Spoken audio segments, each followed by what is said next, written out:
memo in here explaining that in addition to other signs that this wonderful foundation has changed, municipal signs around town, they've undertaken to bring this one up in appearance and functionality, and I think that's great. Always nice when we have generous people in the community that can help with that. Are there questions, or we ready to move? Yeah. You want Mr. Jenks to move, Mr. I'll Slocum be happy to second All that. right, all those in favor signify by saying aye. Aye. Passes unanimous. Discussion action regarding waiver of special use permit for the Connecticut Community Empowerment Foundation doing business as Reread Books over in the Watch Factory shop next door. That's a very nice thing that we're gonna have in our community, that both the store and the employment opportunities for special needs and all, and I think that's terrific.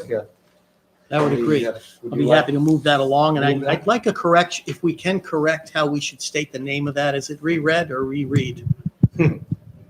Anyone know? I've heard it said reread. Reread. Okay. I'm not sure. I've never heard it said by the people. Reread would mean, I guess you already read it once, Yeah, that's what, well, and that's what they are. They're like. but they're used, you know? Right, they're used books. I think so it's a fabulous idea. Well, I'm going to speak to it at the council meeting. I didn't want to mess it up. You're the grammarian, so in our group, I guess. All right, all those, I'll second. sorry, thank you, Mr. Jenks. All those in favor signify by saying aye. Aye. Passes unanimously. Next item, acceptance and appropriation of public works auction assets. Second time in a few months we've had this, and that's great. We've put to use our useless equipment that were no longer functional for us, but could be for other people. Are there questions? Move it along, Mr. Jenks, seconded. I'll be happy to Mr. second it. Slocum, very The good. spacing's confusing me. Yeah. All those in favor signify by saying aye. Aye. Passes unanimously. Next and last item on the agenda is discussion and possible action regarding a stipulated tax assessment appeal agreement would necessitate a possible executive session. Do we want to move this to the full council rather than have us? Yeah, with no further discussion. Yeah, Correct. I think that would make more sense rather than us have to have an executive session. I would agree. I'll move that with no further discussion. That we postpone this to the full council Okay. without a recommendation. All right, is there a second? All those in favor signify by saying aye. Aye. Aye, passes unanimous. All right. We are on adjournment. Terrific. So moved, seconded. All those in favor? Aye. Aye. Thank you. I think we have.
regarding public hearing subject matter, consideration of an amendment to the unsafe premises ordinance, section 3-41, sunset provision to extend the ordinance for 2 years to September 30th, 2022.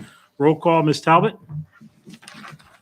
Mr. Borowitz. Present. Mr. Jinks. Present. Ms. Nichols. Here. Chairman Orris. Here. Ms. Pavano. Here. Mr. Slocum. Here. Mr. Talbot. Here. Mr. Belliver. Here. Mr. Walsh. Here. You have a quorum, Mr. Chairman. Thank you. Please rise for the Pledge of Allegiance.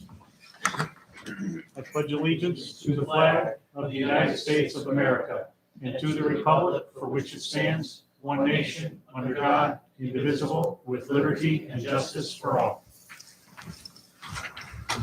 Okay, we will read the legal notice, have a presentation of the hearing subject matter, then we will entertain any questions or comments, proponents or opponents, and then any rebuttal if necessary. So with that, if we can have a reading of the legal notice, please, Ms. Talbot?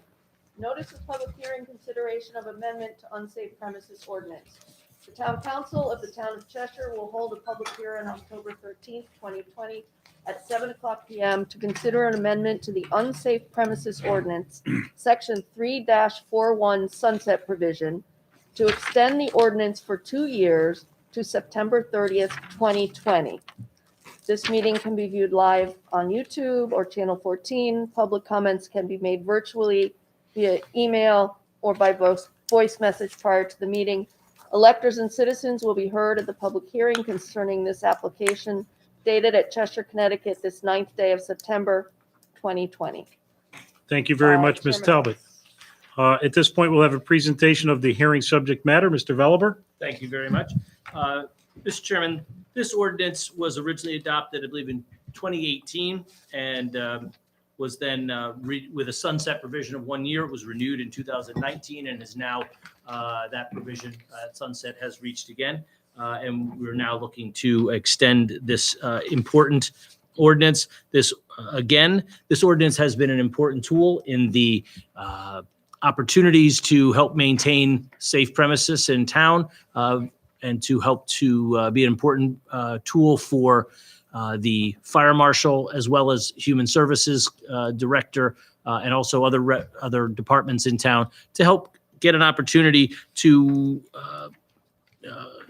help residents with issues with their premises if there are unsafe conditions in that situation. And I think this is an important ordinance for us to continue so that the town can continue to help utilize this ordinance to help residents. So Thank you very much, Mr. Veliver. Are there any questions? Ms. Talbot, do we have anyone? We do not.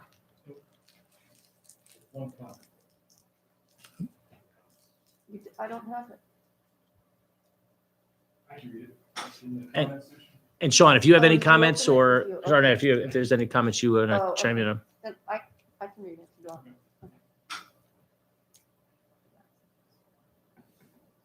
Good evening. My name is Bonnie DeMoro. I am in favor of extending the unsafe premises ordinance. In fact, I don't see why it hasn't been made a permanent ordinance. However, of equal or more importance, I believe we need a generalized blight ordinance for our town. In 2017, this was discussed due to a hoarding case, but the ordinance was scaled back to simply address structural safety and health issues. There are numerous properties in Cheshire that are completely unkempt and unsightly. I was told by a town councilman that the town has no legal standing to address these cases. When I was on the town council in 2000 to 2002, I attempted to address a property on Highland Avenue, ironically next to the beginning of our historic district.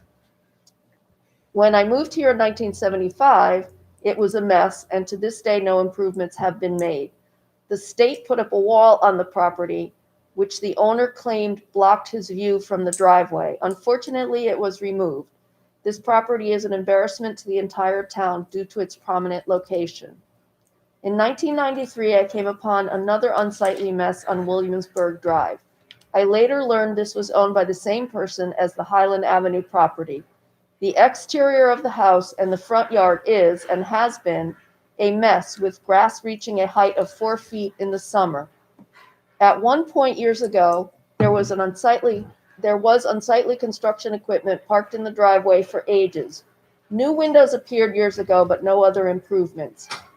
The neighbors near this property would have no possibility of selling their houses with this disheveled mess next to or across from them. I have written several letters to the town council and the ordinance review committee about these two properties. This owner has no regard for the town nor respect for his neighbors. These are just two examples of the need for a generalized blight ordinance. Without it, the town and its citizens have no option unless the structure is unsafe or a health issue. It has been far too long that Cheshire has not established a generalized blight ordinance, and I encourage you to do so. Thank you, Bonnie DeMoro. Thank you very much, Mr. Morrow, for your letter and your comments. And I would just like to speak to it briefly. This ordinance, the unsafe premises ordinance, really doesn't deal with blight.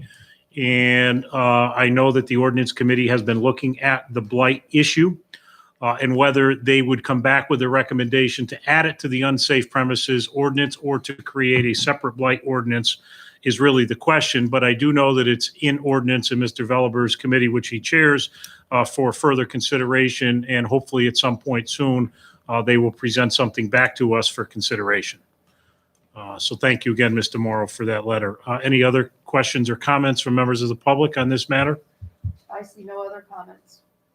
Mr. Veliber, did I answer that correctly for your committee? Absolutely, Mr. Chairman. Thank you very much. And I agree with the comments from Mrs. DeMoro. I think that it is important, and there is a distinction, right, between the unsafe premises ordinance, what it does currently, and what is being suggested. But you correctly, you've stated that is in the ordinance committee currently to either extend or to discuss the idea of extending either the unsafe premises ordinance to address those issues, or to have a separate ordinance on blight specifically. But it is something that is being addressed, and it is something that we too have recognized on some of those same properties and others in town. So it is an important issue, and it is something that we're going to be tackling over the next few months in ordinance to try to get that addressed. Thank you. Thank you very much, Mr. Veliber. So if there are no other questions or comments or anything regarding this public hearing matter, again, asking one more time, there is nothing. Ms. Talbot or Mr. Kimball? No. Great. Okay, with that then, I will go ahead and close this public hearing. Thank you very much. We'll now move on to our regular scheduled town council meeting. Call it to order at roughly 7:10. Items for executive session, we're going to move to the end of the meeting and move right on to public communications. And before we get to the COVID update, and thank you, Ms. Esposito, for being here on that, I know we have Mr. Frank Lohman via Zoom, I believe, with us tonight, who is the president of the John G. Martin Foundation. They have been very, very generous to the town of Cheshire, making donations for greatly needed improvements in a variety of places. They've supported so many wonderful causes. We have an item again on the agenda, one of many that they've been so generous to support us with, which is going on later on our agenda. But I wanted to make sure that we gave an opportunity for Mr. Lohman to be here and for us to say thank you, Mr. Lohman, on behalf of the John G. Martin Foundation and the generous donations that you all make, particularly to the town of Cheshire. But I wanted to thank you in person. I'm very happy to have you here. So thank you, sir, and I'll turn it over to you for some comments. Thank you, Rob. I want to first of all thank you for moving up on the agenda, because after looking at it, you would be looking at me in my pajamas.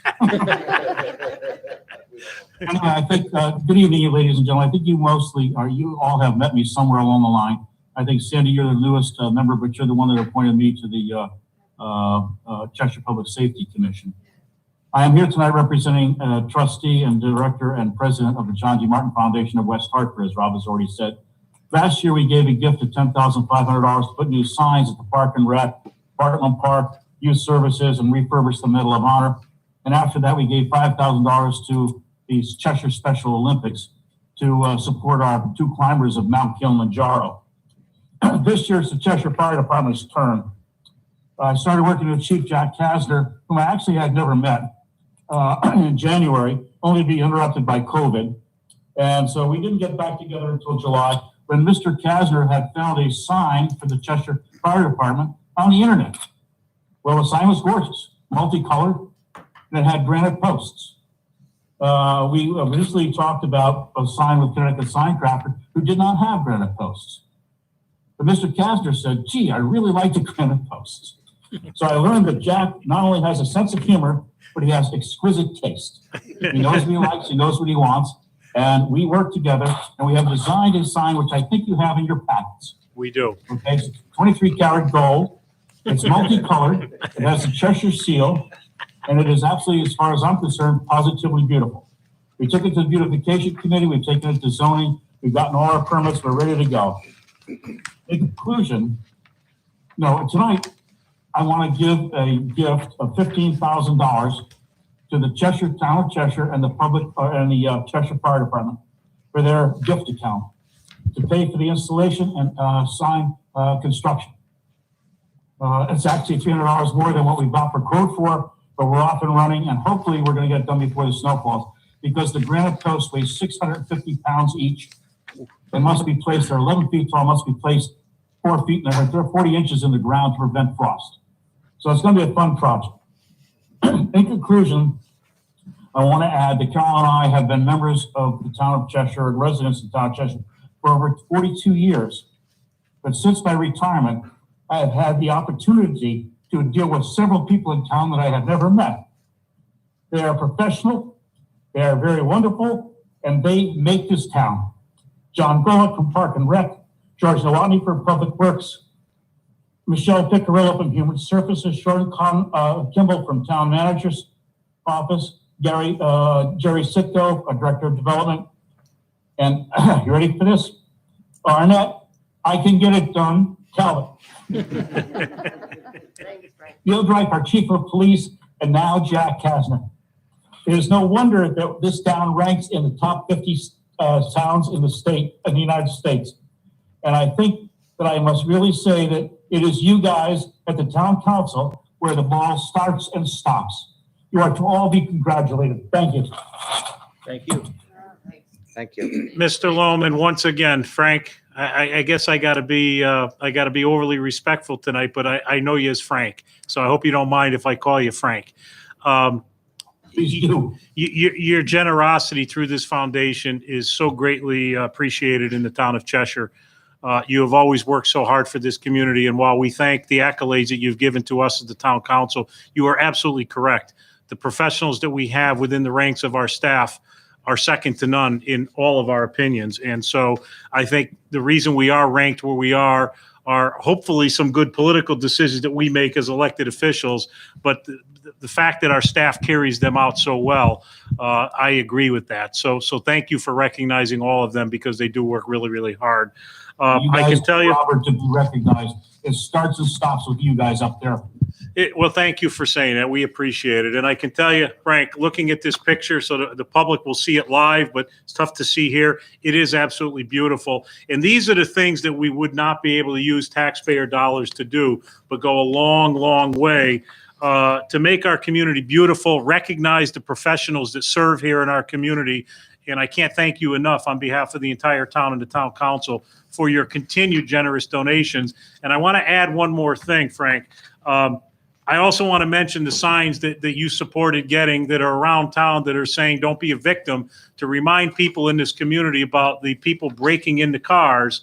And I know that there is some people don't love those non-permanent signs around the community, but if it reminds somebody to lock their cars every night, I think it's going to go a long way to making sure that people who are doing this stuff say, let's not go to Cheshire. They lock their doors. Let's go to other communities. So I want to thank you for that too, Frank, because I know your heart is always in the right place for this community. Thank you.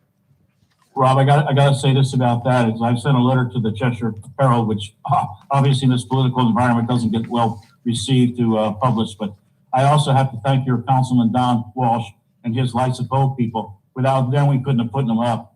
And he had a bunch of young men and women, God bless them, from the high school, who are avid volunteers, great citizens, and did a wonderful, wonderful job on a Sunday morning for the Cheshire Public Safety Commission and putting up 50 signs around the town. And I just hope they do what they're intended to do, to warn our residents that this is a problem.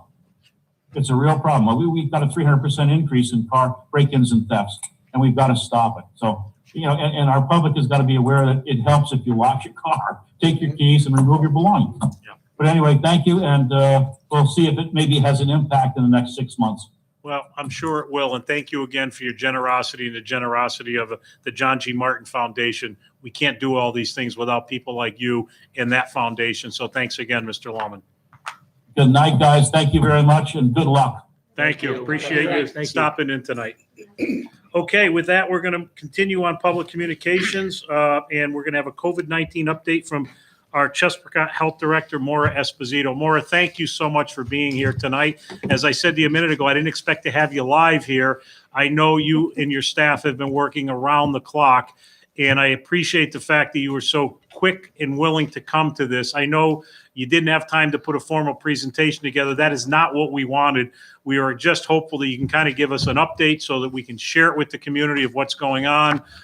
You are in the trenches every day, and we thank you and your staff for everything you're doing to help keep these tri-towns as safe as we can stay. So thank you for being here.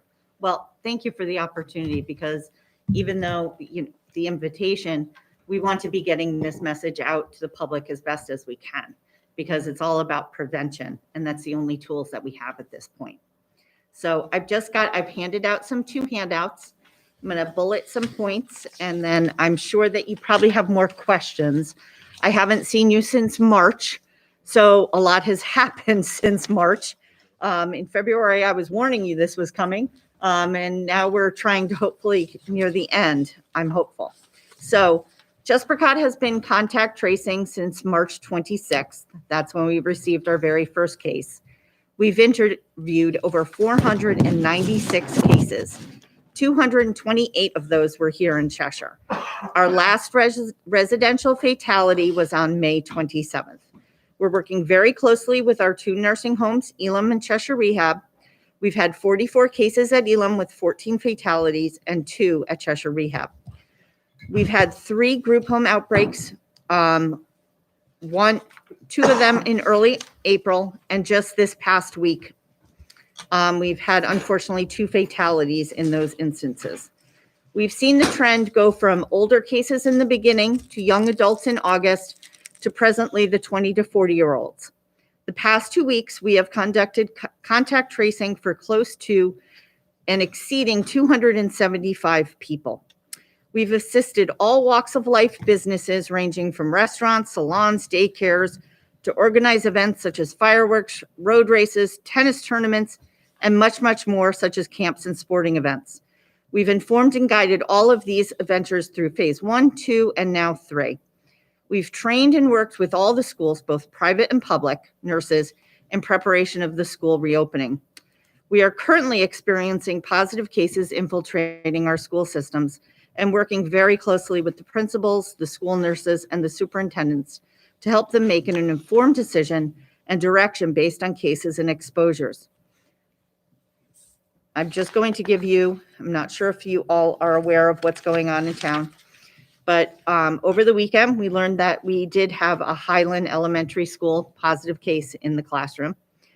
That resulted in 20 students being quarantined, an additional 8 from the bus, and 1 teacher. This morning, we learned that Dodd Middle School also had a positive student.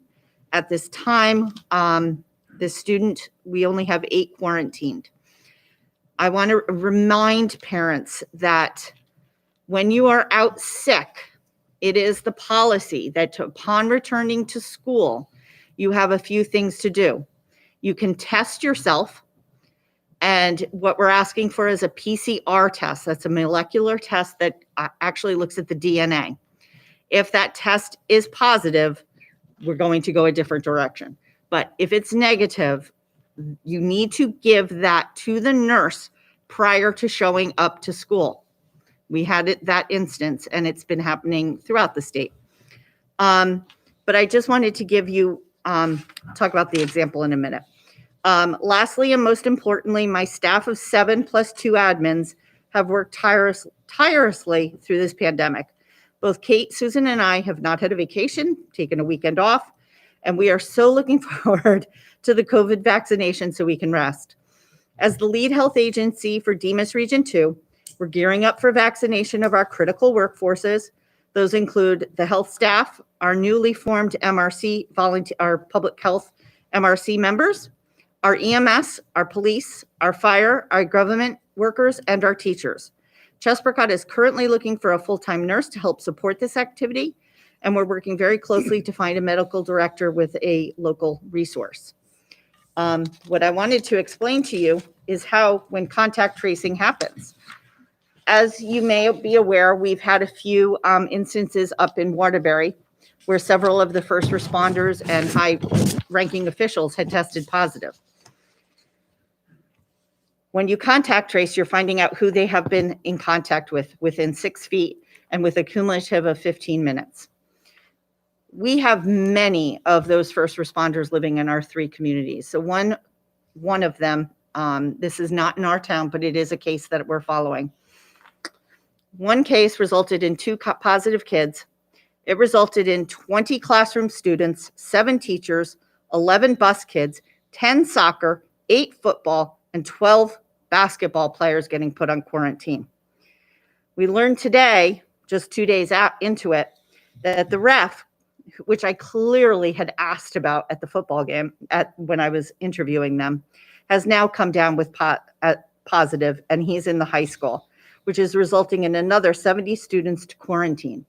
So one case can result into over 140 people being quarantined. So that's a lot. When we do contact tracing, we call them every single day, checking in on them, making sure that if they need anything, it is our obligation to ask them if they need any services, any medical assistance. So that has been really taking a chunk of Kate's time, I would say, because we've all kind of tackled this. I am myself gearing up for the vaccinations. That's going to be something that's going to be very interesting to do.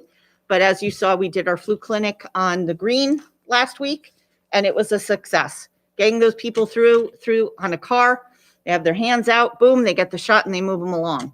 So we are looking forward to doing this.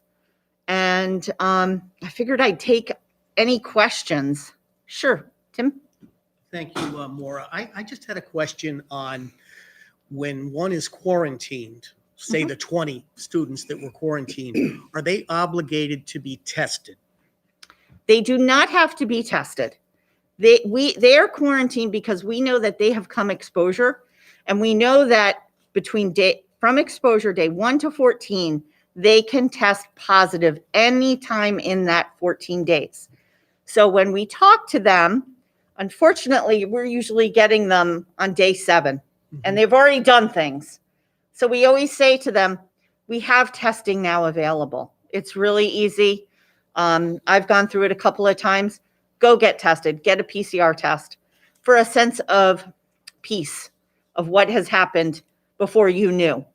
But it doesn't mean it's a get out of free card. The only time that you can get out of a quarantine is through travel. So you cannot test out of a quarantine unless it's through traveling.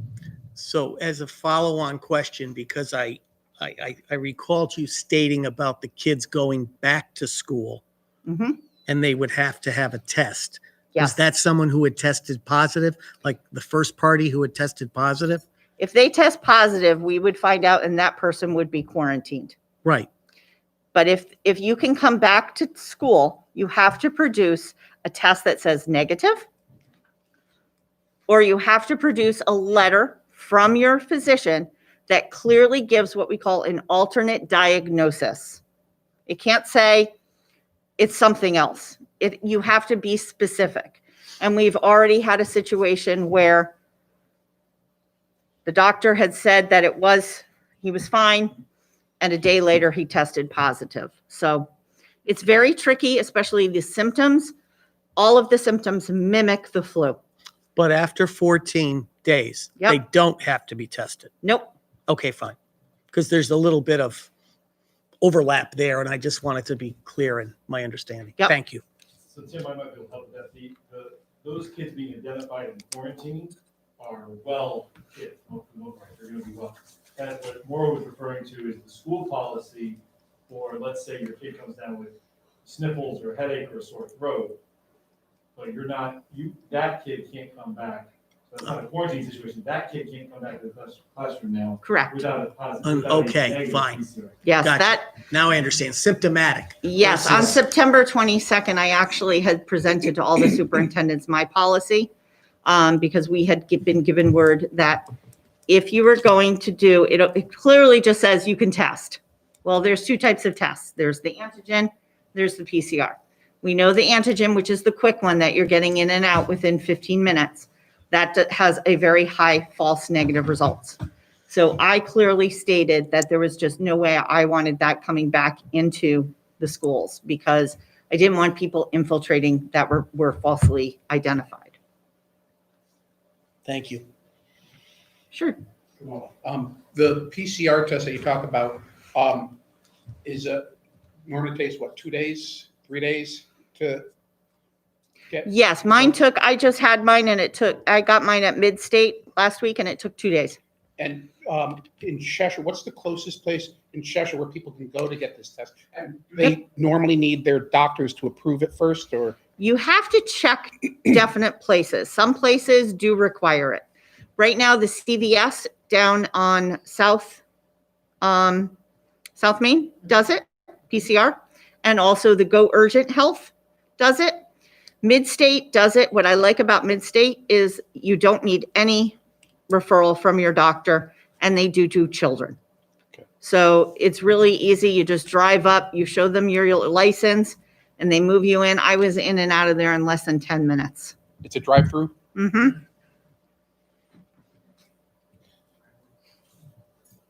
Any other questions for more? I just want to point out on your graphs, on this one, where I've done the comparison of September through October. Right now, my results for the first 2 weeks of October are right where we were in September. So we are absolutely increasing. Last week, we had 27 cases. I had 27 cases over the weekend.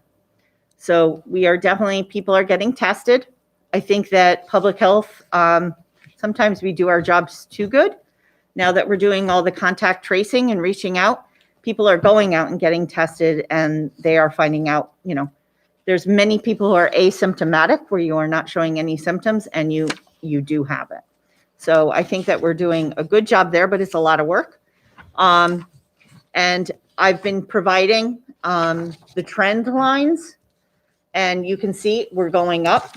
Now, that's nothing different than what we're seeing nationally or in the state. When I talk to my peers, we're all about doing the same exact thing. Right now, it's infiltrating the schools, and we're really challenged with those resources. But I have to say that working with the Cheshire Public Schools has been really wonderful. We had a false practice in August, so it was like a dry run. So we got to figure out what we need, and it works now very smoothly. We get a Zoom meeting immediately, and we know what documents to give me, and we have this pattern all figured out. So I just wanted to just give you a few instances. When we do these interviews, we try to figure out how they, we want to kind of try to trace back where these people are getting it. I want to say that we've had a lot, unfortunately, of our college students. Many of them, because I will tell you, some of the planning of these colleges for isolation dorms were not as pleasant, and many people brought their child back, which was okay. I have no problem with that as long as we're working together. So we work with all the contact tracers in the colleges, so we kind of let each other know what's going on. We've had people, we had a T-ball incident here in town where we had quarantined the T-ball team. We had a salon worker. We had a lot of family gatherings where, beknownst to someone in the family had it. And social distancing wasn't happening. Masks were not being worn. We're just relaxing. Sorry, we're all relaxing. And we had a lot of cases. We've had situations in daycares. We've had instances with teachers and still nurses, but not as much. I'm very happy to see that. At the beginning, it was all our nurses and our medical that were getting it. And I think I can relate that back to the fact that we really didn't have the PPE. They have it now, so they're protected. But now it's really talking about, I think that as we've opened up more, we've relaxed more. We've all been stuck in. The only difference that I'm seeing, and it's a good difference, is that we don't have the fatalities that we did in the early months. So I'm feeling better about that, because that was really hard for us. I think it was really hard for our community to deal with that whole situation. So we're going to keep trying to keep that curve down. We're going up, but we're going to be trying to promote things, really pushing the only tools that we have: washing our hands, wearing our masks, keeping our social distancing. Stay home if you can, but be safe and be smart until we can get a vaccination. And hopefully, they were gearing us up for this month, but I don't want to get into the whole thing of it. But we're really hoping that by January, February, we are inoculating people. Thank you, Maura. Are there any other questions or comments from members of the council? So Maura, thank you again. And I guess the takeaway to our community is to please stay vigilant. As we move further into the fall, it's clear that we're seeing some spikes. Please don't let your guard down. I can tell you from personal experience, we did have a positive test in my family with one of my children who was away at school. We did bring her back to quarantine. We are very lucky that we had an in-law apartment that my parents, when they were alive, used to live in, that we still have. So she quarantined away from people here in the community. In addition to her school that was keeping tabs on her, we immediately contacted Chespercott, and I can tell you they were wonderful to deal with.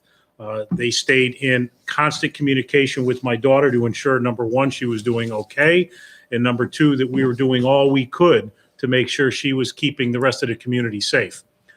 So I encourage our community to not be concerned about being transparent with Chespercott about what's going on within your home. I know some people feel like it may be a violation of their privacy. Nobody's giving away any personal information. The reason I'm sharing my story with you is that I just want to let everybody know that it was really encouraging to have Chespercott walking that path with us as my daughter went through this process. And not only that, but they were able to hopefully keep other people from getting this disease. And that's what it's all about. It's about serving a cause greater than our own. It's about making sure we keep those most vulnerable protected. And I think we all have a job to do relative to that, particularly our younger individuals. My daughter was very lucky. She was asymptomatic. But nonetheless, we wanted to make sure that she wasn't giving it to someone who might not be asymptomatic or may have some dire situation. So Chespercott went a long way to help my family walk that path. They are doing that for everyone who reaches out. And there are so many reasons that we should be transparent in this process together, because we really are in it together and we'll get through it together. And Maura, I want to thank you for everything you and your staff are doing. Kate was phenomenal as we walked this path.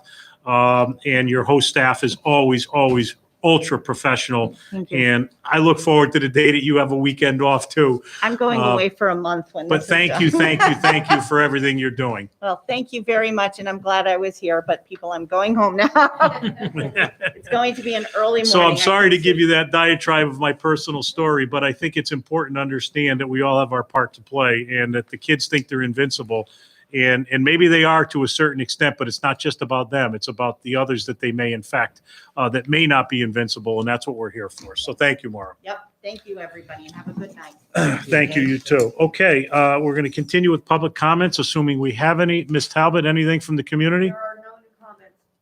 Okay, great. Then we'll move on to item C, 3C, which you all have in your packet, a summary of the fiscal year 2021 quarter one consent calendar donations.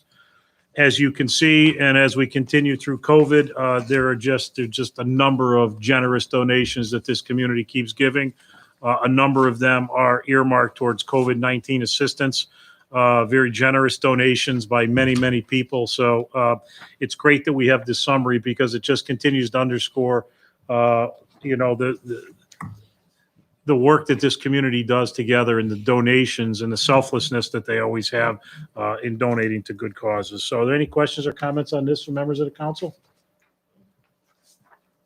Okay, seeing none. We'll move on to item 5, approval of minutes with the corrections which changed the date from August 8th to September 8th. Approval of the minutes of the regular meeting of September 8th, 2020, again, with the corrections changing the date from August 8th to September 8th. So moved. Thank you, Mr. Delvers, a second. Thank you, Mr. Slocum.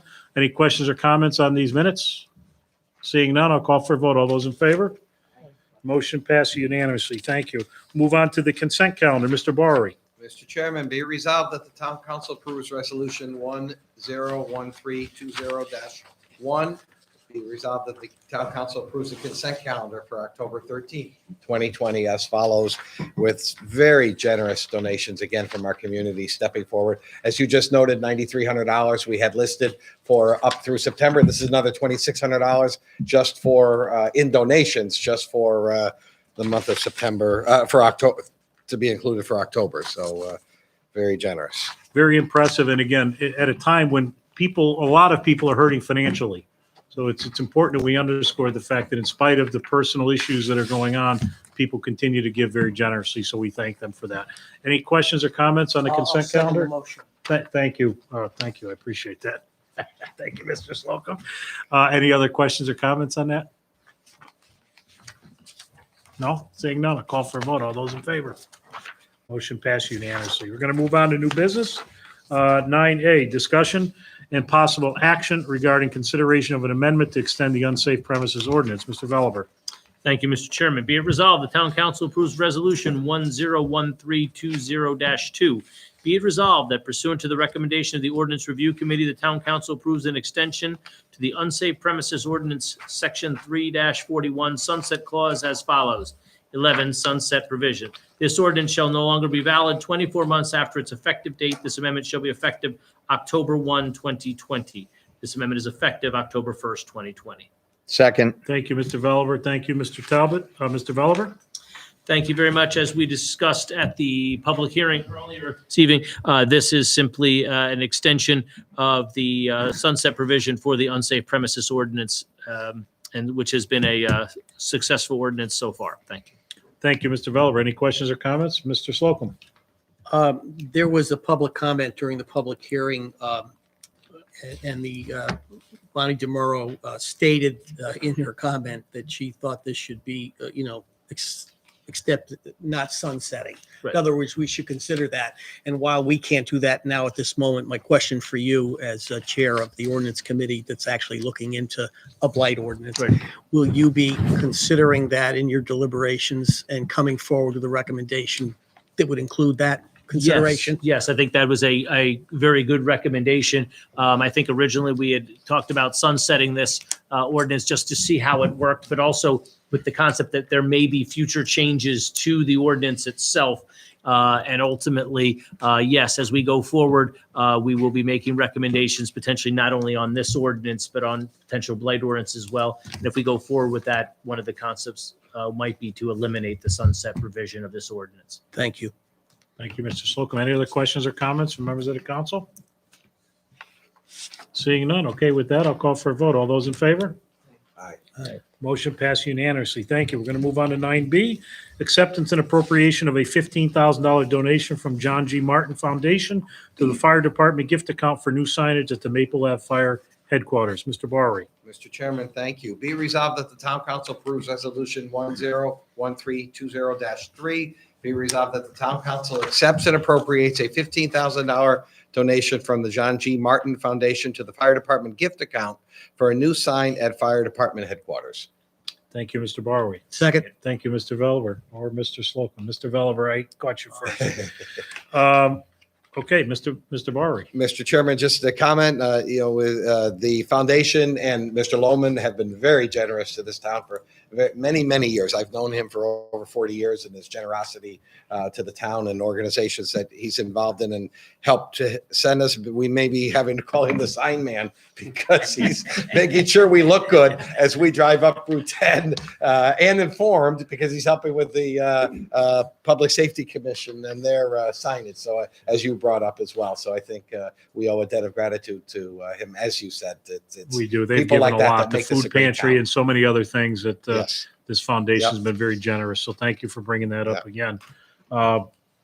Yes, Mr. Slocum. My only comment is that I think Jack Kasner should pick all the signs.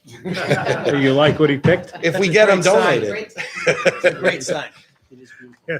Mr. Walsh. Well, I actually saw it in color, and it's even more impressive in color. Oh. I tell you, when you see the color on it. But I want to echo Ms. Barry's comments on Mr. Lohman, who is just cares about this town so much, cares how it looks, how people are taken care of in this town. And when he called me about putting the signs out, I said, okay, yeah, I'm swamped with everything else. And my wife said, well, why you say yes? I said, because you don't say no to Frank Lohman. I said, because Frank has that way. And I said, you know what? And it's all for good causes. What he does for this community is incredible. The signs that he's put along Route 10 already have already made that area look so nice. And I know on Maple Avenue, when that sign goes up, it's going to look beautiful there too. So I appreciate what he's doing. And thank you, Frank, for all you've done for this community. Yes, Ms. Pavano. Thank you, Mr. Chair. I had the pleasure of meeting Frank a couple years ago when I was nominating chair, and I got him appointed to the Public Safety Committee.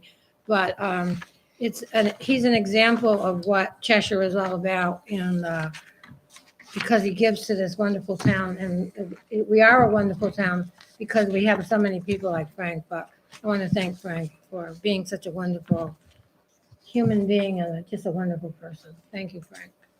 Thank you, Ms. Pavano. Any other questions or comments from members of the council? And Mr. Walsh, thank you to your Lights of Hope for helping as well. This just shows the collaboration that goes on amongst individuals and groups in this community. So Frank was able to pay for the signs, but didn't have the mobilization to get them out. And your Lights of Hope group stepped to the table and got them out there. So We work together. that's a perfect example of good people working together for a great cause. So thank you to you and your volunteers, Don, as well, because you played a part in that. You guys do a lot through the Lights of Hope. And these little things that sometimes people don't hear about that you're doing that isn't part of your big function, they need to know about. So thank you for that. Okay, we're going to move on. Oh, I didn't call for a vote on that, did I?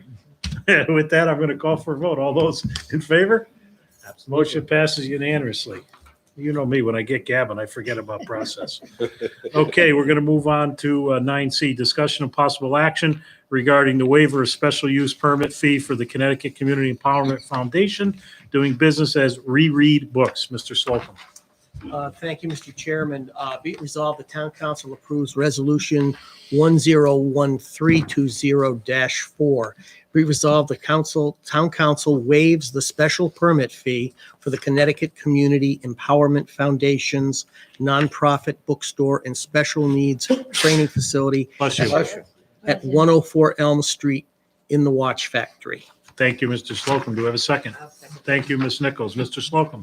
Well, the bottom line is the applicant, who is Hope Reinhardt, and her 901c3 nonprofit foundation is seeking to put a bookstore in the Watch Factory, about a 1,600-foot store. And its intent is to, circulate gently used read books to be read and sold, and to help them also in the meantime work with the learning disabled people that ultimately have to get into the work stream. So it's a noble and important effort because, as we know through our own interactions with Board of Ed and others as a body here, we know how many in our community are affected in some way with disabilities. So this is just a wonderful way of, helping those folks. And this, I believe, will help the group that wants to help those folks a little further along by waiving that fee. Great. Yes, Ms. Nichols. Yeah, I support this wholeheartedly. I have a sibling who is disabled, and once she got out of school, and the school systems do a great job until they're 18 or 21, but then when you're in need of some sort of employment opportunities, it's very difficult to find places either to train you or that you can be employed at the level at which you're able to do. And so this is absolutely shining example of something that is much needed in a community, any community, and will help those folks that are out of school age, but anxious to work and contribute to the level at which they're capable of. So I have a lot of books. I will be one of their first clients, and I will donate my books. And as a special ed teacher, I think it's really important for the learning experience to learn how to work in a work setting and how to interact with people. And so I will support this wholeheartedly with books and my vote today. Thanks, Ms. Nichols. Any other questions? Well, or there was comments, only, Mr. Slocum? there was Yeah. only one thing left out of not only the motion, but out of what the financial impact of this this was. It will mean a lot to them, but in terms of the impact to the community, to the town, it's a $535 waiver that we're approving, which of course I wholeheartedly support. Thank you, Ms. Slocum. Any other questions or comments from members of the council? Okay, seeing none. Great cause. With that, I'll call for a vote. All those in favor? Absolutely. Motion passed unanimously. Thank you. We're going to move on to 9D, acceptance and appropriation of public works auction assets. Mr. Barry. Mr. Chairman, be resolved that the town council approves resolution 101320-5. Be resolved that the town council accepts $5,514.29 in public works equipment auction proceeds and appropriates said amount to the public works capital asset proceeds account for purchases and maintenance of public works vehicles and equipment.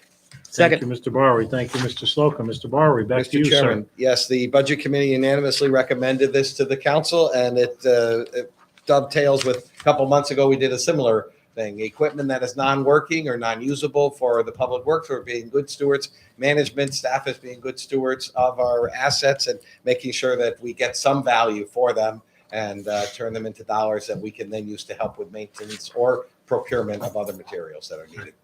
Thanks, Mr. Barry. Any questions or comments from members of the council? I was going to ask a question to Sean, but he's gone. Ms. Talbot, do you have any sense of what this balance is in this account? As the public probably already knows, this money goes into a special account to really offset capital costs going forward. And I'm just curious, Sean, if you don't have the answer now, it's not a big deal, but I'm just curious, do you know, you or Arnett have an idea what that balance is in public works account at this point? I can get it. Yeah, no problem. Okay, thank you for that.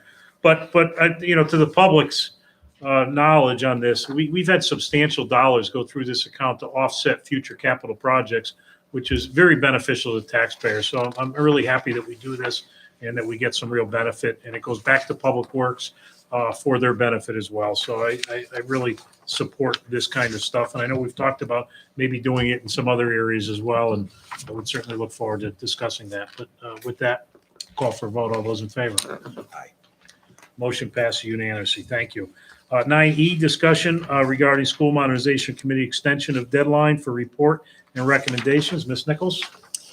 Yes, I'd like to bring forth this resolution. Be it resolved that the town council approves resolution 101320-6. Be it resolved that the town council extends the deadline for the report and recommendations of the School Modernization Committee from September 15, 2020 to March 1st, 2021, per the request of said committee. Second. Thank you, Ms. Nichols. Thank you, Mr. Walsh. And- Ms. Nichols? Yeah, just to explain this slightly, the School Modernization Committee with a few bumps is moving along very nicely and following a timeline which is only about 2 weeks behind what we had hoped that it would be at this point in coordination with our representatives, Colliers, who we've hired to help us to develop a proposal. COVID has slowed down some of the ability for us to obtain information in a timely manner. But it's really critical that in this particular project that we follow the timeline and we continue on the path that we're on to carefully vet all of the ideas that we have. So we need that time. Hopefully it won't take that long, but we want to be able to have that time to bring forth the best project that is going to be the best for the town of Cheshire and not be pushed. When we selected that September 15th date, we knew that it was an aggressive timeline, but it kept us focused and we're moving right along, and we're pleased with Collier's performance so far, and we've had, that's where we are. So we're just asking to be able to extend that deadline. Don or Jim, you both were there at the meeting. Do you have anything else to add to that comment? Well, just we are moving along. There's a lot of puzzles in this, pieces in this puzzle that we have to put together.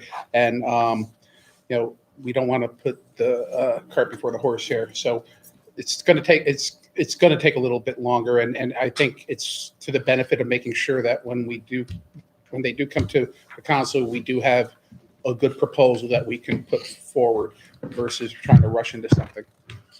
Thank you, Mr. Walsh. Mr. Jinks, anything to add?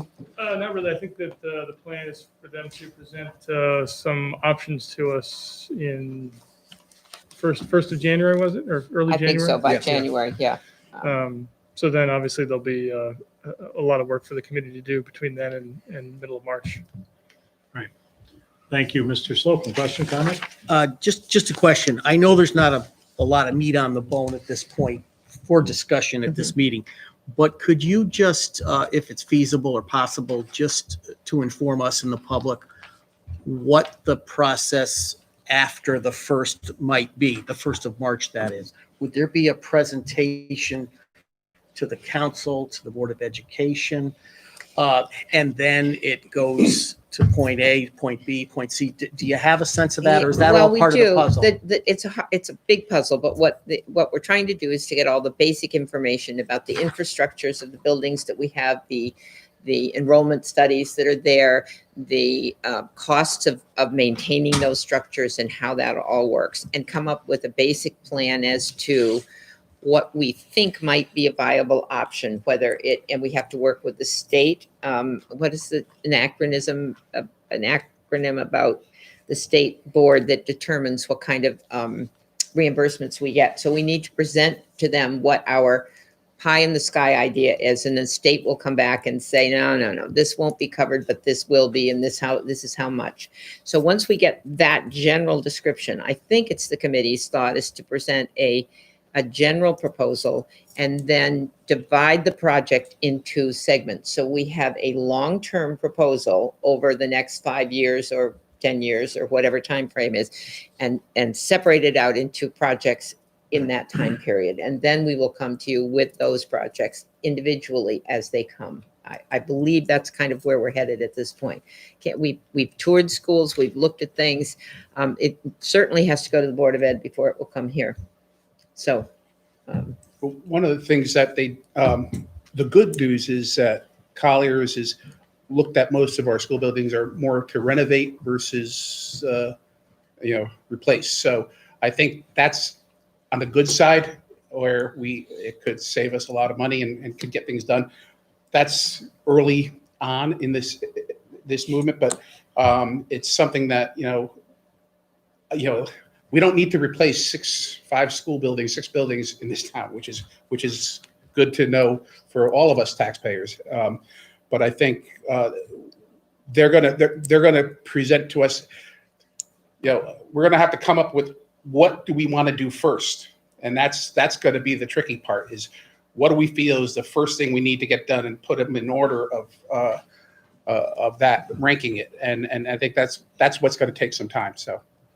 And I agree with that. And with their experience with other school districts, one of which we toured in South Windsor, they started a project to renovate a school, and they did it based on where the children, the students were going to be, and it could be built on the same property while they were still in the school building, and then that building would be empty, so another school could move into that while they did a second one. And those are the things we're thinking about. But also, as Don said, many of the schools they identified there, they also felt could be renovated. And when they went to the state said, yeah, you can renovate them, but we can build a brand new school cheaper and give you a higher reimbursement rate because you have the ability to move the students around. So the state said, we're not going to give you the money to renovate, we're going to give you the money to build a new one. So all of those pieces will be determined by enrollment, by whether we keep all the schools open or not. And it's a complicated process to decide, as Don says, which comes first. Because it's a domino effect. We don't know what the state reimbursement is yet. We don't know what the rate is. We won't know that until, I think, March, March, April? I think was Yeah. March or April. So we won't know what the reimbursement rate will be until then. So it's not as easy as it looks. Right? Well, thanks for putting a little Yeah. meat on the bone. That was helpful. But yeah, But Tim, to be very clear to your question, the original resolution that the council approved for the School Modernization Committee was that they shall present the resulting plans and their recommendations to the town council and the Board of Education as soon as completed, but no later than September 15th. right. So that date has been changed or will be changed through this resolution to March 1st. But the prior resolution stands in terms of what they are providing and who Right. they're providing it to. Right. So to be clear, they must propose to both bodies prior to that date. Whether they do it together or they do it Board of Ed first and then the town council, I guess is up to them. Right. That's And how I see it. hopefully the goal here with where we are is to get it to you at least in an initial form in January. But we'll see. Lots of work. Yeah. Any other questions or comments from members on the council on this?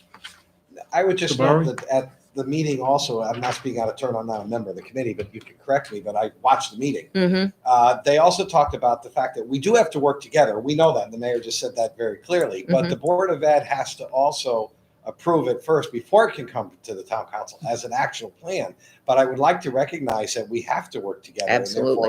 And therefore, as you noted, they hopefully will come back to both of us. It's a committee of the council and let us know what's going forward. And then we can get a sense that the Board of Ed is going to be in favor of it and then get the reimbursement locked in and then see if it fits through our normal capital budget process. I think one of the pieces in that is the financial piece, which they're quite, we're quite concerned about. So I'm sure that the committee will be coming back to the council to say, in context of budget and bonding and all of that, what's a palatable number that we might be shooting for to see where we think that we'll be. It's hard because until you know what you're shooting for, we don't know. But I know that that's a concern of the committee. So I think there's a subcommittee. What was the subcommittee we formed this time? Was it Oh, it was for financial? communications. Communications. Okay. So there's a big factor too about letting the public know what's going on. So there's a lot going on. So maybe Mr. Jascott needs to get his presentation updated and ready. Yeah, from right, even right. Before I was So- on the council, so last year or something. But again, the presentation of the plans can be simultaneous. Sure. It doesn't mean that they have to seek an approval from Board of Ed before they come here. That's Right. not what the original resolution Right. says. No. It says that they should present the resulting plans and their recommendations to the council and the Board of Ed. Yeah. They could do it together, they could do it separately. Doesn't mean they have to obtain an approval by one first Right. and then come here. Not That for could the be, that report, could be exactly. subsequent to this. I understand. I may have misstated it, Yep. what I thought. So I just want to be I- clear, yeah. and so the committee is clear as to what their mission is.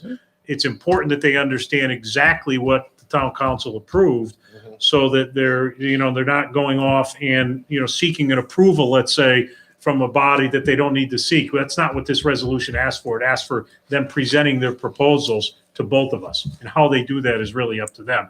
When and if we seek approvals, I think is then up to us and the Board of Ed. And Colliers maybe needs to be reminded of the original, because they weren't around for the original, because they were talking of technicalities, and the technicality is maybe when it's all said and done, there's something agreed upon, it needs to go to the Board of Ed. But the reality is it needs to come here because it's a council committee. Correct. With the Board of Ed, fine, but it has to come here to let us know what the results and what they found, and then it goes through whatever process. Right. Yes, And I it just- needs to go to the Board of Ed to get their input from the educational needs standpoint before they can develop a plan to even come to either one of us. Right. So that they have to come there. They have to come to us to find out about the funding. So, As yeah. part of their right. due diligence and Right. duty of of getting a plan together before it's ready to present to us. And certainly, I would think that at some point, once they've kind of honed in on some of their thoughts within the committee, that they're going to want to engage both with the Board of Ed and the town council to start Absolutely. having that dialogue, so that, maybe they're presenting something that we've all kind of seen, we've given them some input.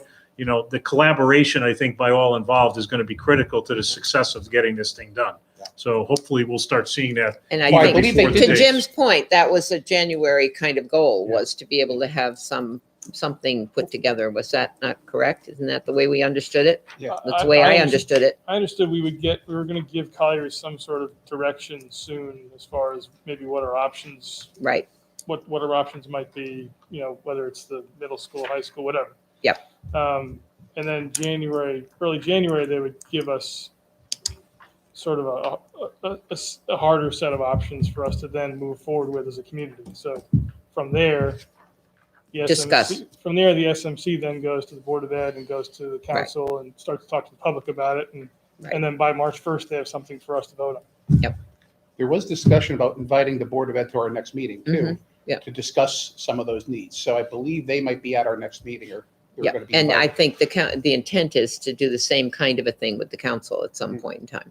But until we have some more concrete, something to discuss with you so we can answer the questions, it's a waste of time. So, Gotcha. Okay, sounds good. Any other questions or comments? Seeing none, call for a vote. All those in favor? Motion passes unanimously. Thank you. Move on to 9F, discussion and possible approval of bid waiver for technology improvements for Town Hall Conference Room. Mr. Slocum. Thank you, Mr. Chairman. Make sure I'm reading the right one. Oh, here it is. Be it resolved, the town council approves resolution 101320-7. Whereas the town council has approved an application for and accepted and appropriated a $78,211.09 PEGPESA grant to implement technology upgrades and broadcasting capabilities in conference room 207 and 209. And whereas said grant requires usage of the vendors indicated in the budget submitted with grant application, now therefore be resolved, the town council waives the bid for wiring equipment and installation totaling approximately $60,730 and authorized hiring HB Communications to perform said work. Thank you, Second. Mr. Slocum. Second, was that you, Mr. Talbot? Yes, Thank sir. you, Mr. Talbot. Mr. Slocum? Well, as the resolution states, we basically approve the application for this money. Now we're about to spend it, but we have to spend it with a certain vendor because they have the capacity, the wherewithal, and the good graces of the state to perform the work. So that is our duty tonight to say, okay. Sounds good. Any questions or comments from members of the council? Seeing none, I'll call for a vote. All those in favor? Motion passed unanimously. Hopefully, we'll be able to start using that room in person with all the nice upgrades that we have, which I think will be very beneficial to the public. With that, we'll move on to 9G, discussion and possible action regarding stipulated tax assessment appeal agreement. It calls for a possible executive session. I'm of the mindset we do not need executive session, that we can discuss this and hopefully vote on it at this point. Any members of the council here feel otherwise, and if you feel like we need to go into executive session, I'm happy to move it and discuss it at that point. Okay, seeing none, then I'll just let Mr. Bowery take from here. All right. Be it resolved that the town council approves resolution 101320-8. Be it resolved that the town council hereby authorizes the execution of a stipulation agreement for a tax assessment appeal by and between the town of Cheshire and Commercial Investment Group LLC, all of Cheshire, Connecticut. And be it further resolved that the town attorney or his designee is authorized and directed to execute on behalf of the town said agreement in the form and upon the terms and conditions as presented at this meeting. Thank you, Mr. Bowery. Second. Thank you, Mr. Slocum. Mr. Bowery? Mr. Chairman, this is not that untypical. The dollars may be a little unusual, but it's fairly typical that after an assessment for the few years following, and now that towns have to do assessments every 5 years, there is a constant flow of people who are contesting their value of their property with the revaluation. More of the commercial ones tend to be bigger dollars, tend to go to court as opposed to meeting with the Board of Assessment Appeals and having it stop there, because there are 3 elected officials on that board are able to work most of the disagreements between the revaluation company and property owners. But this is a rather large one. It's complicated because it is a commercial business, and it does involve experts in different fields that can help with this. And quite frankly, this is the recommendation of the town attorney and management that we move forward with this, because this is what has been worked out between the parties, protecting our interest to continue to get the vast majority of tax dollars that we feel should be paid on the value of this property, but at the same time recognizing that it's probably not worth fighting much longer, and the dollars involved in fighting it as well. So there's a whole bunch of pieces that come together to make this the recommendation of the of management staff, and I'm moving it forward motion. Great. Thank you, Mr. Barley. Any questions or comments? Anything anyone like to add? Attorney Smith, I know you're here. No, I mean, this was handled by a couple of my colleagues. They do a lot of this kind of work. They're relying on the town's appraiser, weighing a likely outcome against the litigation risk, and concluded that a downward adjustment was appropriate, mostly due to the impacts of COVID, and that a judge would recognize that as a mitigating factor, and that we had real doubts about succeeding in litigation, and therefore made what we believe to be a good settlement. Thank you, Attorney Smith. Any questions or comments on this matter? Okay, seeing none, I'll call for a vote. All those in favor? Motion passes unanimously. Thank you. Move on to number 10, Town Manager Report Communications. Town Manager Kimball. Thank you, Mr. Chairman. And before I begin, I would actually like to answer a question you raised just a little bit ago about the capital asset proceeds account. I did pull up the account, and historically, over the lifetime of the account, we've had about $155,000 go through there. Obviously, we've spent a lot of that on some of the approved uses, but to your point, it's been a very successful program. It's not insignificant dollars, $150,000. So if I something that's a nice piece of equipment, we don't have to put in a capital budget. Great. So you have before you the town manager's report. I will kind of skip over the COVID-19 pandemic update. You did have Ms. Esposito here earlier to give a presentation. I would start though with sort of my second paragraph there. We have received some questions about Halloween activities this year. I just want to be clear, we are not canceling Halloween here in Cheshire. However, we do strongly encourage everyone to follow the Connecticut DPH guidelines released a few weeks ago. These guidelines recommend avoiding indoor parties and traditional door-to-door trick-or-treating. Residents are encouraged to get creative with candy placed on tables or other means of contactless distribution. Kids and parents should wear masks and keep their distance and limit contact with limit contact with non-family members. The full DPH guidance can be found there at a link, and we'll have that available on our website.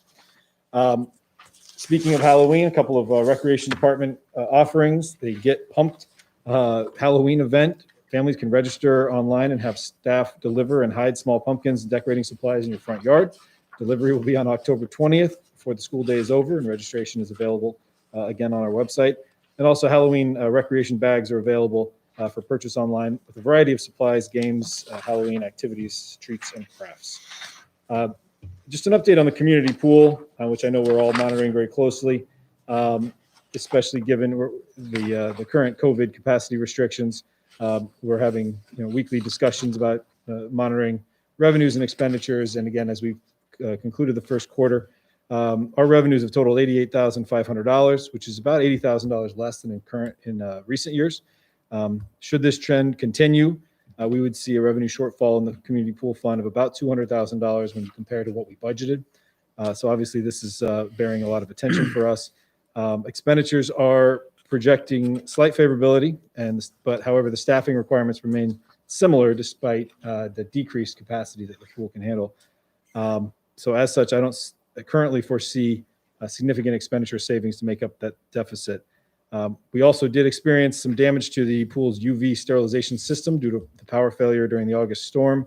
But fortunately, this is covered by insurance, and we're also submitting the deductible for potential FEMA reimbursement.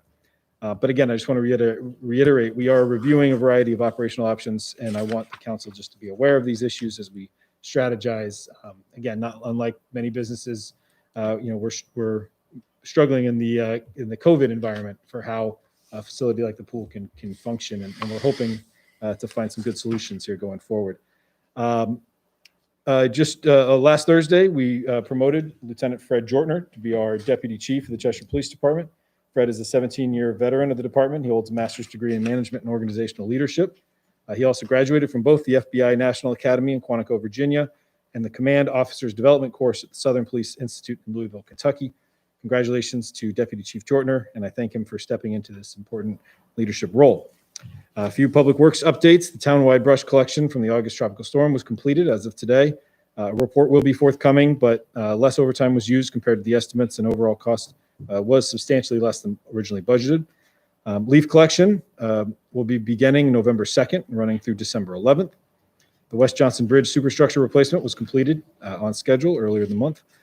Paving has been completed for the year. Recent rounds included Oregon Road, northern portions of Cheshire Street, parts of Brentwood and Ridgecrest, and crack sealing is ongoing for a number of roads to preserve the pavement. The Jarvis Street sidewalk connection to the trail has been completed and is open. A free electronics recycling event that should say November 7th. Thank you, Mr. Borey, for catching that. There's a stray one in there, not the 17th, but the 7th from 9 a.m. to 1 p.m. And then the following Saturday, free mattress collection, November 14th, both here at Town Hall, 9 a.m. to 1. An update on tax collections this year. As the council well knows, in response to the COVID-19 pandemic, the town council approved property tax deadline deferment and moved the last day to pay without penalty to October 1st, which just passed. Approximately 30% of taxpayers utilize the deferment for at least one tax bill, typically for car taxes. Following the new deadline, our tax collection rate currently stands at 56.88%, which is 0.62% less than the same time last year, 57.50. Our budget books were submitted to the town council and also submitted to the GFOA. The adopted budget books for both operating and capital have been submitted to GFOA for our annual review and consideration for the Distinguished Budget Presentation Award. And then a couple of quick thank yous. As everyone knows, the World War II parade that was held this past Friday was a huge success. Thank you to everyone who participated and assisted with planning this parade to honor 3 Cheshire World War II veterans who all turned 100 years old this month. The honorees are Naval Chief Petty Officer Ralph Rowland, Staff Sergeant Irv Dalbert, and First Lieutenant Florence Bryant. It was an incredible event led by 17-year-old Haley Falk and her Because of the Braid organization. A special thank you to Bizzuto's Hometown Foundation, Heinz Hardware, Power Station Events, Cheshire Police Department, and many, many others who helped out with this event. And also the Scarecrow Contest. The first annual Cheshire Scarecrow Contest has also been quite a success. Thank you to all the participants, including many local businesses, for their creative submissions. Thank you to the organizers, Cheshire Chamber of Commerce, Hearts Place, Cheshire Library, and our Recreation Department. If you haven't had a chance to drive around and see them, I would encourage you to do so. And there is a map available with a link that we'll have both in this report and on the website for a Google map. And almost done here. The library, Cheshire Public Library, has expanded patron access for evenings and Saturdays and continued the popular grab-and-go curbside service. So the hours for building access are Monday and Wednesday from 1 p.m. to 7 p.m., Tuesday, Thursday, and Friday from 10 a.m. to 4 p.m., and Saturday from 10 a.m. to 1 p.m. Grab and Go, as I just said, is continuing Monday through Friday from 10 a.m. to 1 p.m. The number of visitors is still limited to ensure social distancing. Face covers that cover the mouth and nose are required, and no food or drink is allowed. The necessary accommodations have been made for the safety of patrons, and staff are working well. Patrons have been cooperative and understanding. Many have expressed how happy they are to be able to return to the library in person. Restrooms and several other areas remain closed to the public, and on-site programming and meetings are still restricted. Other successful virtual programs and services developed by the library in response to the pandemic are still being provided. And then just a quick reminder, the election coming up on November 3rd is also our budget referendum for 3 capital projects. The $1.4 million for the HVAC and locker room improvements at the police station, $1.6 million for the road improvement program, and $620,000 for road reconstruction of Industrial Avenue. The explanatory text is found on our website, and I've linked the link directly there. And I think other than that, I think Ms. Talbot was going to give just a quick update following up on that, on the process for the election. Absentee ballot process is a little different this year because of COVID. It's been expanded. So just to remind the public and the council, the absentee ballot process is a 2-step process. The first step is an application. The Secretary of State has mailed applications to all registered voters throughout the state of Connecticut. Those applications need to be returned either by mail, by the secure drop box on the front steps, or in person to the town clerk's office, and an absentee ballot will then be issued. If you didn't send in your application, or you for some reason didn't receive one in the mail, applications are still available online through the town website and in the clerk's office. And you have up until Election Day to submit an absentee ballot. And in addition, the polls will be open November 3rd from 6 a.m. to 8 p.m. for those who prefer to vote in person. And again, there's information on the town website or you can call the town clerk's office if you have additional information. Any questions? Yes, Mr. Barry. Keeping with the voting question, are they going to be counting the ballots that day? Or is it subsequent? They have permission, the state has granted permission to begin counting the ballots sooner. I apologize, I don't know that date and time. I can get that information, but they are going to allow the municipalities to start a little sooner. We're expecting the town clerk's office is expecting about 10,000 ballots. They've already sent out over 6,000 of the actual ballots. And so maybe we will know on election day, the results of election day. Well, they can't announce it till after the close of the polls, but Right. hopefully that's the purpose, that allowing them to count them early so that we'll have a count in a reasonable amount of time. All right. Thank you. Yeah. Any other questions or comments, Mr. Slow? I had two questions for the town manager, but if there's another question on the voting, I would permit that to go. Good, no, it's Okay. general. Okay.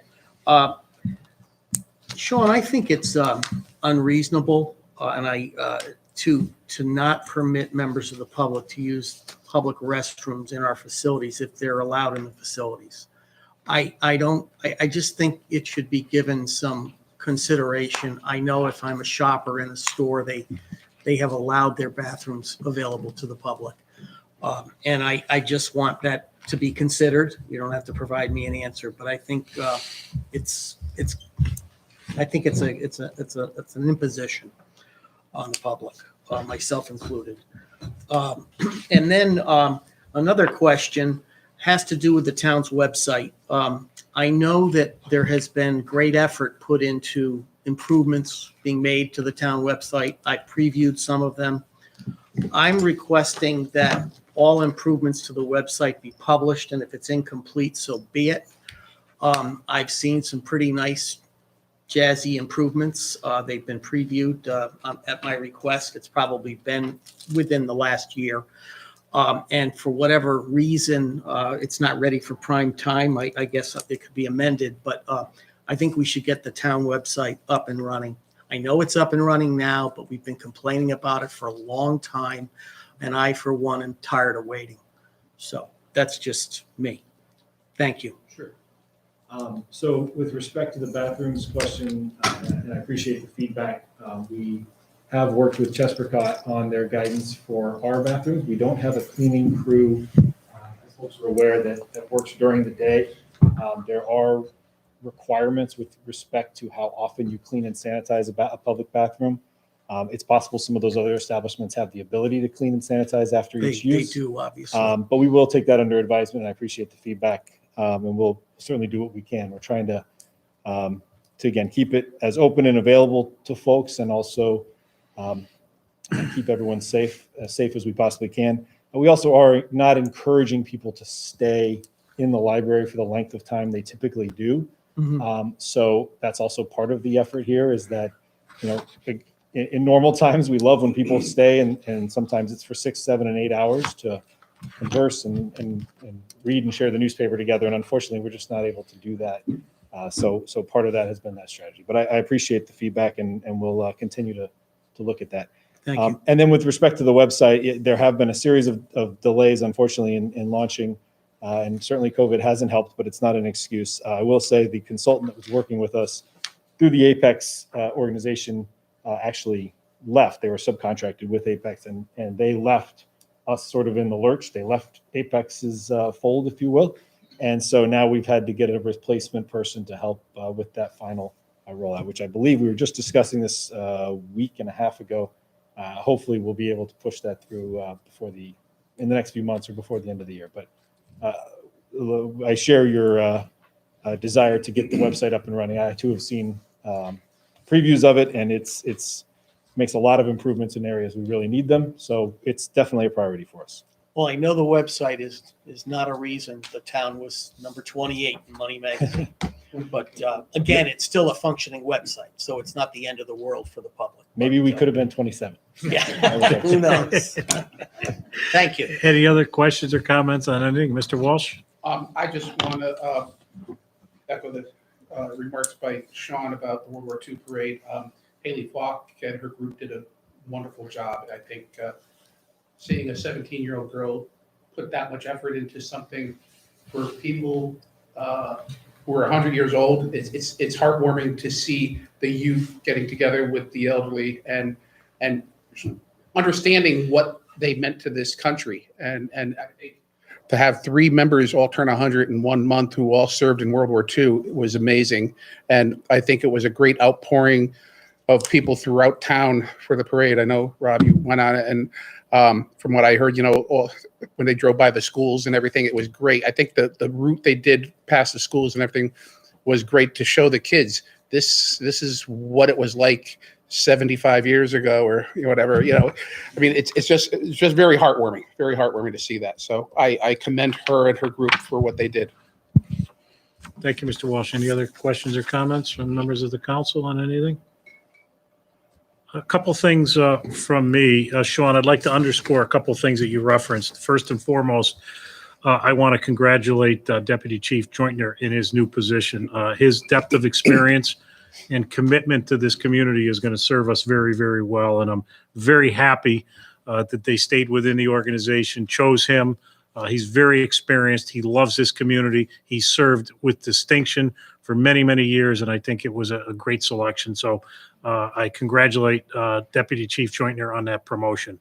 Also, Don, I want to underscore as well what you guys said about the World War II recognition. I think many of you were there. What a great day it really was, particularly in light of everything that's going on, where there seems to be so much negativity. That was something that was really a shot in the arm for so many people. I know it was for me. And to have Haley Falk, as you said, Mr. Walsh, a 17-year-old girl, member of our community, put so much effort into making sure we don't forget the sacrifices that so many people made many years ago. And particularly for these 3 individuals all turning 100, which I think is amazing within such a short period of time. And what was equally amazing to me was that they were having so much fun during this process. Each one of them rode in an open ear Jeep, World War II Jeep, for probably almost 2 hours. And they were told, listen, whenever you get cold, they'll divert off and bring you home or whatever. None of them did. They were having so much fun. They stayed in those Jeeps. They had blankets on or a coat on or whatever, but they had as much fun as anyone else in the process. And I can tell you, thank you to Haley Falk for spearheading it. Obviously, Bizzuto's Hometown Foundation for supporting so many things that they do. I played a very small role in that event, and I was so happy to be able to do so. It was a shot in my arm. I'm sure it was a shot in the arm of so many other people who were able to see and recognize these individuals. And thank you, Haley, for organizing that. As a 17-year-old girl, I'm very impressed. Thank you. And then the third thing I want to make reference to is Mr. Nowotny and his staff in Public Works on the brush removal because of the storm. Once again, they rose to the occasion. And, we threw a tough task at them to go out there and make sure that our taxpayers got their curbside cleaned up in a quick fashion. And they did so, as they always do. And so kudos to Mr. Nowotny and all of his staff and those that work so hard getting that done. So thank you. With that, I will move on to reports of committees of the council, starting with Chairman's report. On my left, Ms. Nichols. Just the Personnel Committee is still working. We have a meeting coming up. We're discussing some items in executive session. Thank you. Mr. Slocum. Planning has met. We have another, we met basically to discuss town attorneys. And that process requires one more meeting before we likely present a group to the overall council for interviews. Right. Thank you, Ms. Slocum. Mr. Veliver. Thank you, Mr. Chairman. As mentioned earlier, the Ordinance Committee has been discussing not only a potential addition to the unsafe premises ordinance for a potential blight ordinance, either as an addition to or as an amendment to the existing ordinance, but also working on short-term rental, potential short-term rental ordinance. And we will be also getting another referral later in the evening. So you're a pretty busy guy in that committee, Dave. And I anticipate holding another meeting within the next 2 weeks. Thank you. Mr. Bowery. Budget Committee, just to take this opportunity to remind everybody the 3 questions on referendum. I know the town manager just mentioned it, but every opportunity, because they don't get as many votes either way, yes or no. And then also wish staff, and I know our finance director working hard on earning the award for our financial documents. Thank you. Thank you, Mr. Bowery. Mr. Walsh? Solid waste is not met yet, but I think in the very near future, we might be meeting. It sounds good.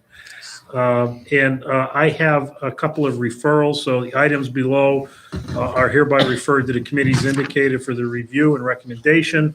I'm referring one, potential mobile vendors ordinance, referred to the Ordinance Review Committee, and also the development of draft legislative recommendations, referring to Planning Committee for deliberation. So both Mr. Slocum and Mr. Veliver have another thing added to their long list of things to do. Perfect. These are both very important things to discuss. Obviously, one of them on the heels of a very bad tragedy that occurred in this community. And I'm not sure what the answer will be and whether ordinance can do something to help alleviate this in the future. But rest assured, the community, the town council will do its part to review this process, see if there's something that we can get behind to hopefully keep more people safe, particularly our children. So that's why it's being referred to ordinance for their discussion. And again, Planning Committee will be discussing our legislative recommendations. With that, I'll move on to miscellaneous and appointments, liaison reports. Ms. Nichols? Yeah, I do have 2 reports. I'm liaison to both Performing and Fine Arts and to the Library Board. And I would like to commend both of those groups for keeping us all happy through this COVID time. They both collaborated on the Scarecrow project with the Chamber of Commerce and Parks and Rec.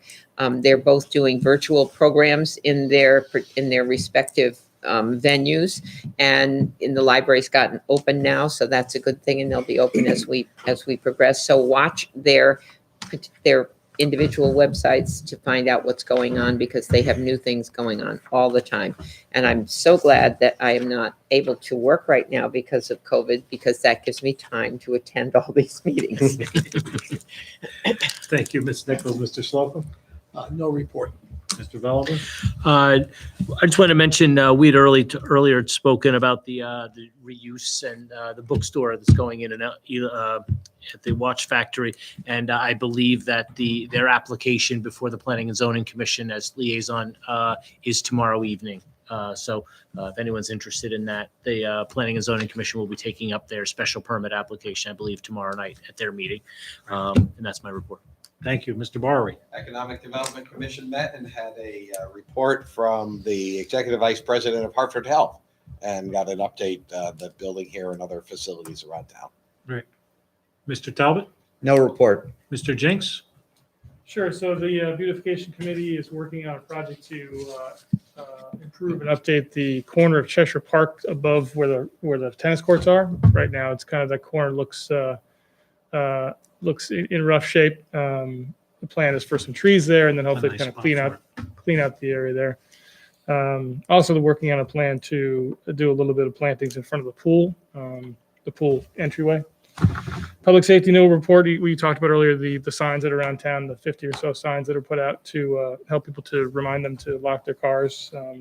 That's the effort there. And then sustainability team is we're working on identifying the projects that the town has done to this point as we begin to work on the application for the bronze certification from Sustainability CT, which the application deadline is April 1st, I believe. So we're beginning to kind of identify those projects we need to collect the paperwork for and collect the information for, so we can put through that application. Thank you, Mr. Jinks. Sure. Ms. Pavano? I really have nothing to report. The union of teachers have not met, and I'm not sure we're kind of in a holding pattern right now. Thank you. Thank you, Ms. Pavano. Thank you, Mr. Walsh.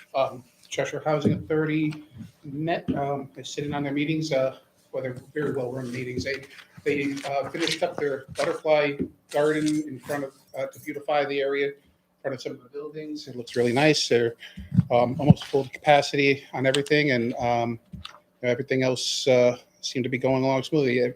They meet monthly, so the updates will be coming as we go along, but nothing major is going on right now with them.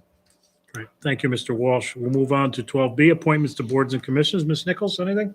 I do. I would like to introduce two people, and I'm going to defer to David for one of them. But the first appointment that I'd like to make is of Ryan O'Grady to the Energy Commission. It's a new appointment filling the vacancy of Don Nido. The term of office is from today until 1/31/22. He's a Republican. And just to give you a brief, we're trying to, as we always do, find people suited to a particular commission. And this gentleman happened to be a naval energy officer, and he managed, he was this systems supervisor in naval operations. He ran nuclear plants. He's worked for Eversource in management of power. And so he's very qualified to be on the Energy Commission. So we'd like to appoint him. And the second one is to the Youth Services Commission, a young lady named Lydia O'Grady. She's a student at Dodd Middle School. She will be appointed to serve from October 13th of 2020 to January 31st of 2023. However, it's only as long as she's a student at Dodd Middle School. And so if she graduates before 2023, she has to relinquish the seat to somebody else. And she's filling the vacancy of, I think it's Ileana Orlinsky, okay? Because she graduated from Dodd and she's now at the high school. And David brought that to us. Do you want to introduce, do you have anything more to say about her? Just that Lydia is a seventh grade student at Dodd, and actually she was on the second place national cheerleading team that was before us last year. That when they came for the presentation, she was a member of that cheerleading team, and so she's interested in going on and becoming a member of the Youth and Human Services Committee. So she's great. It's good to have young people involved and interested. So those are the two appointments I'm asking you to approve. Thank you. Do we have a second? Sure, I would like to second those and bring forth two of my own, if I may. Sounds good, Mr. Talbot. The Thank you. appointment of Chris Smith to the Energy Commission. It is a new appointment replacing Paul Michalowski, term from today through 1/31/24. Mr. Smith is a Democrat. The second is Gregory Wolf to the Public Safety Commission, a new appointment replacing Nancy Blomstrom, term of office from today until 1/31/24, and Mr. Wolf is a Democrat. And I'll second that. Thank you, Mr. Talbot. Thank you, Ms. Nichols. Any questions or comments on these appointments before us? Seeing none, with that, I'll call for a vote. All those in favor? Motion passed unanimously, and thank you to all four of you for agreeing to serve. This community works on volunteerism, so thank you for that. We will move on to Town Attorney Report and Communications. Attorney Smith? Thank you. Council Communications. Any council communications from any members of the council? No? I have one from Yetta Auger, obviously President of Cheshire Chamber, and on behalf of her staff, just thanking us for our support of the fireworks display. And I'll just read a small piece of it, that the town's enthusiastic collaboration with the chamber to bring the fireworks to Cheshire residents reflects positively on the council's leadership during such an unusual time. I'm so pleased that we were able to work together to sustain the fireworks tradition and provide both enjoyment and opportunity for civic pride to our community.